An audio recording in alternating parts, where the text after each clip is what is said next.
Shalom peuple de Dieu. C'est un honneur pour moi de mettre à votre disposition les supports qui ont été utilisés lors de notre séminaire La restauration selon Néhémie. Nous remercions la Fondation El Shaddai ainsi que le pasteur Colin Zolantima qui nous ont gracieusement fourni ce matériel d'enseignement. Bonne écoute et vivons la transformation de Dieu. Shalom à vous tous qui nous suivez. Nous avons commencé une série d'émissions que vous avez pu suivre au courant de ces dernières semaines qui nous parlaient de différents principes bibliques. Les différents principes bibliques, on a parlé de bâtir sur le roc, on a parlé du partenariat, la prière, la compassion. Et aujourd'hui, nous voulons voir comment trouver le travail. Parce qu'aujourd'hui, le monde est confronté, ou les professionnels sont confrontés à la précarité de l'emploi. Il y a des licenciements, il y a des délocalisations, il y a la concurrence extérieure qui fait que finalement les entreprises, beaucoup d'entreprises sont obligées de licencier, si pas de fermer l'entreprise. Alors au milieu de toute cette crise, comment se retrouver? Est-ce qu'il y a des principes bibliques qui peuvent nous permettre aujourd'hui de nous en sortir? La crise est souvent définie comme étant une menace et une opportunité. Alors que les entreprises ferment, y a-t-il d'autres opportunités pour que nous puissions réussir et avancer? Alors nous allons voir dans la Bible quels sont les principes que Dieu a donnés pour qu'en temps de crise, surtout pour les professionnels, comment un professionnel peut se retrouver, travailler et être béni selon les principes de Dieu. Et nous lirons dans le livre de Néhémie. Le livre de Néhémie a été écrit il y a près de 3000 ans. Et ce livre, avec ses principes qui sont encore d'actualité jusqu'à ce jour, nous donne des pistes. Et c'est ce que tous les différents experts utilisent dans leurs analyses pour redresser une nation, redresser une communauté, redresser une église, faire l'évangélisation. Nous verrons à travers ces écrits que dit le Seigneur. Nous prendrons que les 5 premiers versets du livre de Néhémie. Néhémie chapitre 1er du verset 1 au verset 5. Parole de Néhémie, fils de Hakalia, au mois de Kisle, la 20e année, comme j'étais à Suse, dans la capitale, Anani, l'un de mes frères, et quelques hommes arrivèrent de Juda. Je les questionnai au sujet des Juifs réchappés qui étaient restés de la captivité et au sujet de Jérusalem. Ils me répondirent: ceux qui sont restés de la captivité sont là dans la province, au comble du malheur et de l'opprobre. La muraille de Jérusalem sont en ruine, les murailles plutôt, et ses portes sont consumées par le feu. Lorsque j'entendis ces choses, je m'assis, je pleurai, et je fus dans la désolation. Je jeûnai et je priai devant le Dieu des cieux.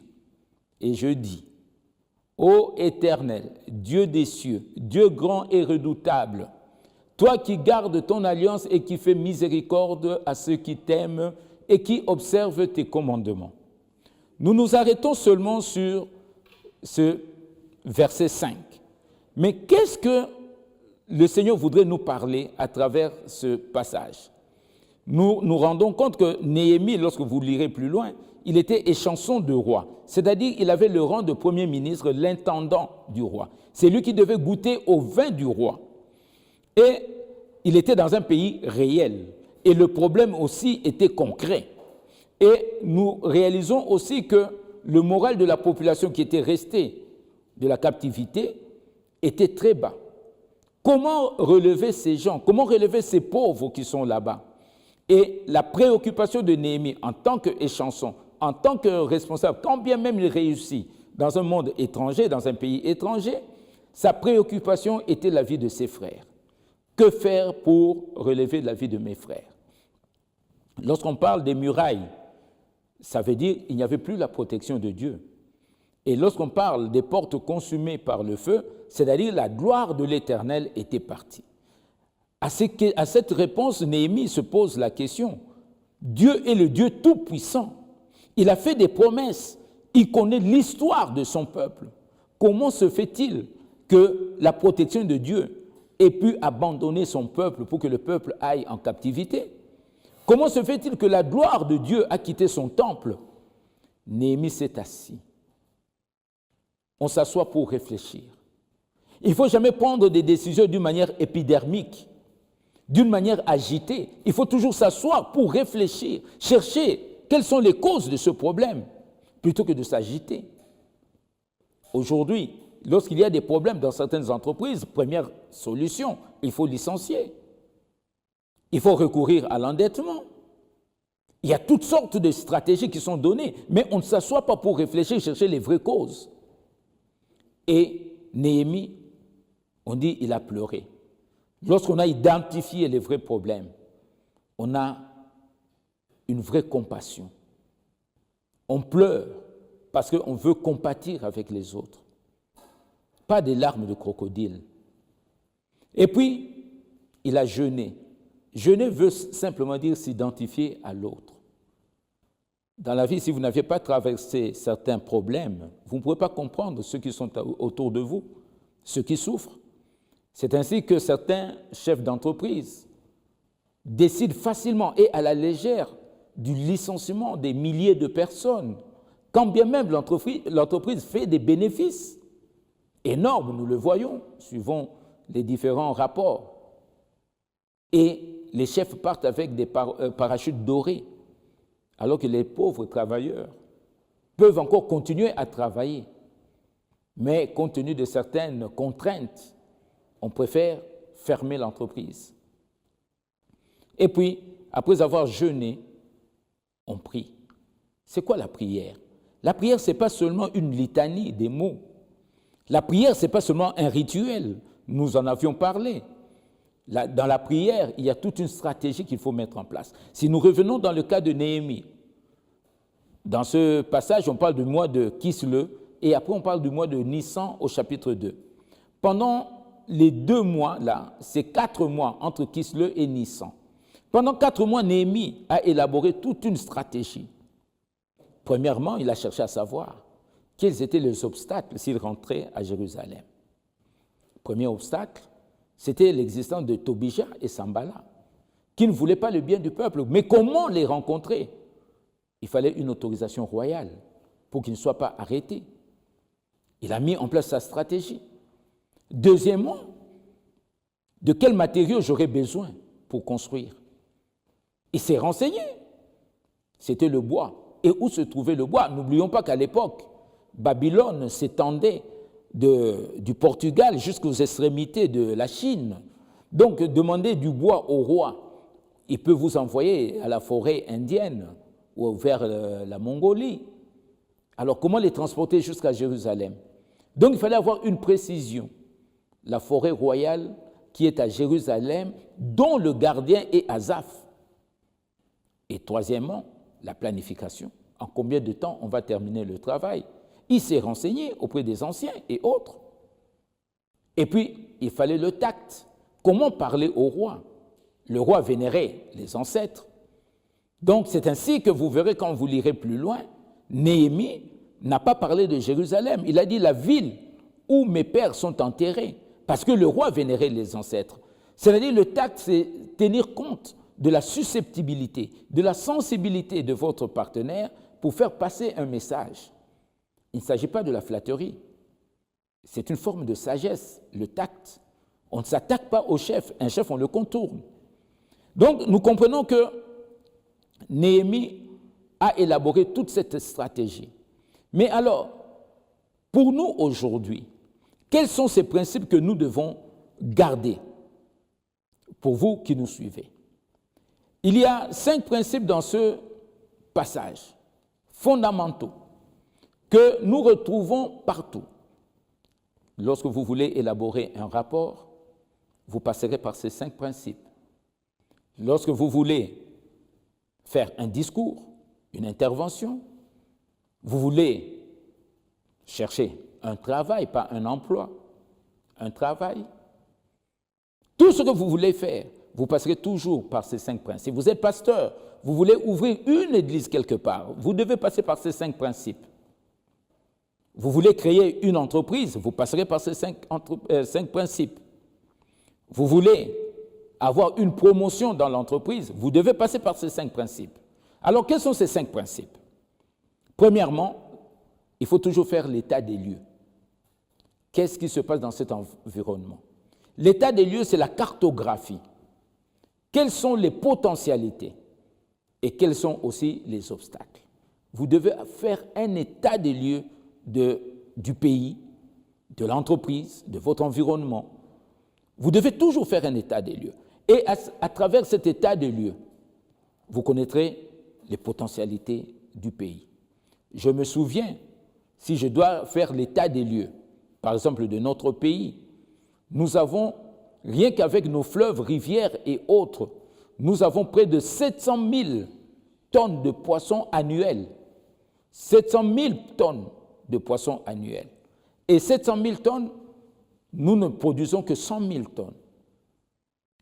Ce qui veut dire qu'il y a des possibilités de faire de l'argent, il y a possibilité de commencer à pêcher plutôt que de se contenter de poissons importés. Donc quand les gens disent qu'ils sont au chômage, ce n'est pas normal. Il y a du travail, il y a possibilité d'avancer, il y a possibilité de travailler. Nous avons 120 000 hectares, 120 millions d'hectares, ce qui veut dire que nous pouvons nourrir près de 3 milliards d'habitants sur la Terre.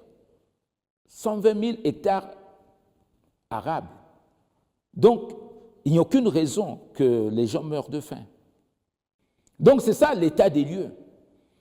Et après, il faut identifier quels sont les vrais problèmes. Quels sont les problèmes qui sont dans la société? Les problèmes, ce qui vous fait le plus mal, vous, parce qu'il y a des milliers de problèmes dans la société, mais il doit y avoir un seul qui vous fait mal. C'est lequel? Et à partir de ce problème qui vous fait mal, il faut rechercher les causes de ce problème. Les causes peuvent être nombreuses. Ça peut être une cause spirituelle. Il y a des lieux où ce sont des lieux maudits. Nous étions en Égypte, on nous a montré un endroit où Joseph, Marie et Jésus, en fuyant Hérode, sont arrivés à cet endroit, ils ont demandé du pain. On leur a refusé du pain. Jusqu'à ce jour, cette avenue-là est maudite. Nous avons plusieurs pays comme ça. Je me souviens dans le livre de Gunnar Olsson, Affaires sans frontières, le président de la Chambre de commerce chrétienne, il y a un endroit en Suède où constamment les entreprises fermaient, il y avait des faillites. Mais ils ont découvert qu'il y avait de cela des siècles, il y avait des Vikings qui faisaient des sacrifices à cet endroit. Il fallait maintenant aller prier pour ramener la lumière. Il faut toujours chercher les causes.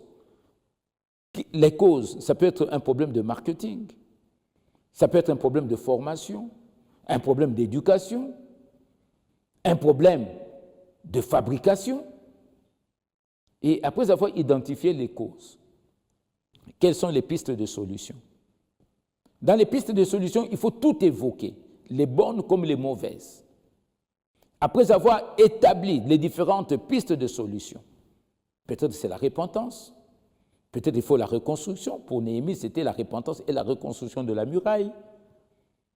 Mais pour nous, ce sera quoi? Et puis, cinquièmement, il faut une stratégie. Alors, lorsque vous avez établi tous ces éléments, maintenant vous pouvez prier pour que Dieu vous donne la bonne stratégie. Je prends le cas pour une entreprise. Je suis allé voir un ami un jour, en observant sa maison, très belle petite maison, mais il y avait des cartons sur les fenêtres. Je lui pose la question, pourquoi avez-vous mis des cartons? Il me dit, les vitres coûtent très cher. J'ai entendu le Seigneur qui me dit, je veux que tu baisses les prix des vitres. Je suis allé faire mes investigations, état des lieux, et je me suis rendu compte que les vitres, effectivement, coûtaient cher.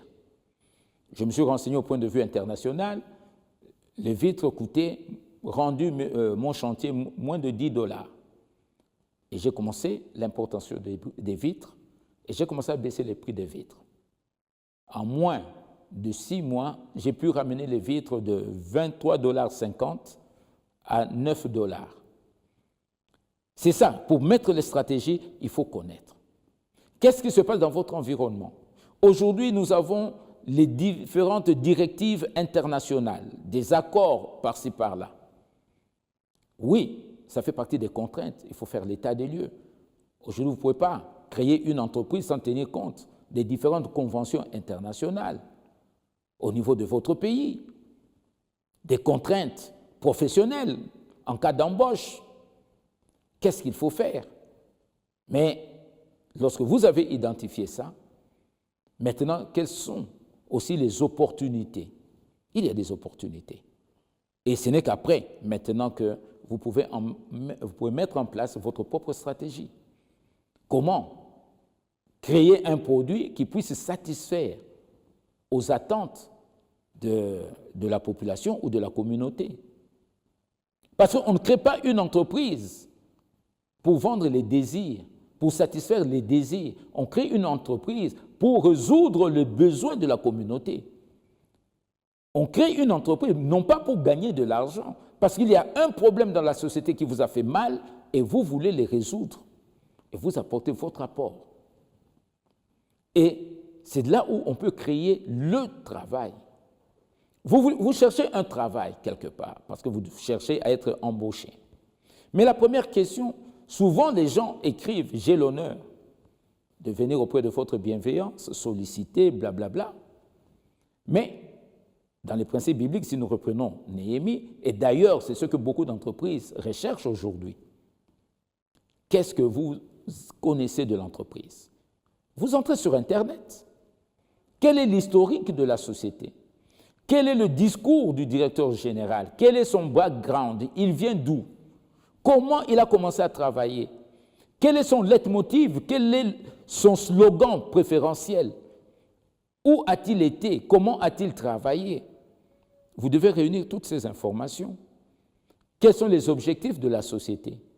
Et quels ont été les problèmes qu'ils ont connus au courant de l'année ou des années passées? Vous pourrez le retrouver dans le discours du début d'année du directeur général ou de ses collaborateurs ou du comité de gestion. Vous cherchez à travers l'Internet, vous trouverez. Et en plus, maintenant, quand vous avez réuni toutes ces informations, comment vous, en allant dans cette société, vous pouvez aider l'entreprise à évoluer? Beaucoup de personnes arrivent dans l'entreprise, ils n'ont aucune ambition. Ils ne savent même pas ce qu'ils doivent faire. Ils attendent tout du comité directeur. Mais vous pouvez venir avec votre apport. Et après, lorsque vous l'aurez fait, maintenant, vous faites un tour dans cette société. N'écrivez pas encore. Faites un tour. L'évaluation. Néhémie est descendu. Il a fait le tour de Jérusalem. Vous devez aller voir de vous-même quels sont les obstacles à ce que le projet du directeur général ne puisse pas se réaliser. Et ce n'est qu'après que vous pouvez adresser votre lettre. Et quand vous allez envoyer la lettre, vous dites « objet, comment rentabiliser ou viabiliser l'entreprise ». Et ça va attirer l'attention du directeur général. Parce que comment se fait-il que vous qui êtes de l'extérieur, vous puissiez identifier les vrais problèmes de la société? Et ce n'est qu'après que maintenant, vous pouvez, quand vous écrivez, Monsieur le directeur général, ayant suivi votre discours du début de l'année, je crois que je pourrais vous apporter ma contribution pour que vous puissiez atteindre votre objectif. Et cela va attirer son attention, quand bien même il ne va pas vous engager, mais il cherchera à vous écouter. Au moins, vous serez déjà à l'intérieur. Et si vous êtes sage, vous y resterez. Comment créer une église? Il y a tellement de problèmes aujourd'hui. Quels sont les besoins de la communauté? Ne créez pas une église simplement parce que vous venez mettre une pancarte. Mais il y a tellement de besoins sociaux. Le rôle de l'église, c'est de résoudre les besoins de la communauté. C'est ainsi que vous avez des hommes comme John Wesley, vous avez des hommes comme Jean Calvin. Jean Calvin en Suisse, à l'époque il était à Genève, il a fait l'état des lieux. Il y avait la pauvreté, la misère autour, il y avait beaucoup de réfugiés, toute l'insalubrité qu'il y avait. Comment faire pour sortir la ville de tous ces problèmes? Jean Calvin, ayant fait l'état des lieux, il a identifié les problèmes et finalement quelles étaient les causes de ces problèmes. Il y avait des taux d'intérêt usuriers. trop exorbitant, donc les gens ne pouvaient pas travailler. Et je ne prends que 2 cas. Il avait proposé au XVe siècle que le taux d'intérêt ne soit pas trop élevé. Ils avaient retenu le taux de 4% pour que l'emprunteur puisse rembourser, puisse se retrouver aussi, et le prêteur aussi. Et pendant au moins 5 siècles, le taux n'a pas beaucoup bougé. Tout le monde trouve refuge en Suisse. Les traités de paix se font en Suisse. Parce que Jean Calvin avait mis la base. Si nous voyons William Carey, qui est allé en Inde, quand il est arrivé, il n'a pas commencé une grande prédication. Il a fait l'état des lieux. Dans l'état des lieux, il a identifié que les veuves, les femmes qui ont perdu leur mari, devaient être incinérées le même jour qu'on allait incinérer les maris. Il a plaidé pour les femmes. Il n'a pas commencé d'abord par vouloir apporter nécessairement la parole de Dieu. Et en fait, l'état des lieux, les Indiens aiment danser, aiment chanter. Alors, il a écrit des chansons, il a écrit des scénettes pour entraîner les Indiens à pouvoir se mettre en place. Donc, vous comprenez qu'il faut toujours un état des lieux. À partir de l'état des lieux, après avoir identifié les problèmes, les causes, les pistes de solution, maintenant vous mettez en place une stratégie. Donc, vous comprenez que c'est un travail qui est très important que nous tous, nous devons avoir partout où nous serons. Nous devons l'appliquer. L'appliquer pour l'analyse de la communauté, pour sortir la communauté de tous ces problèmes. Voilà, mes chers amis, ce que nous pouvons vous dire, la vocation.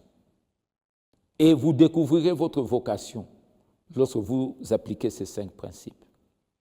Ces 5 principes sont importants, même pour faire la prière.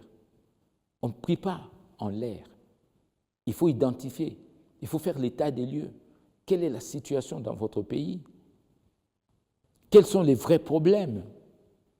Les causes de ces problèmes?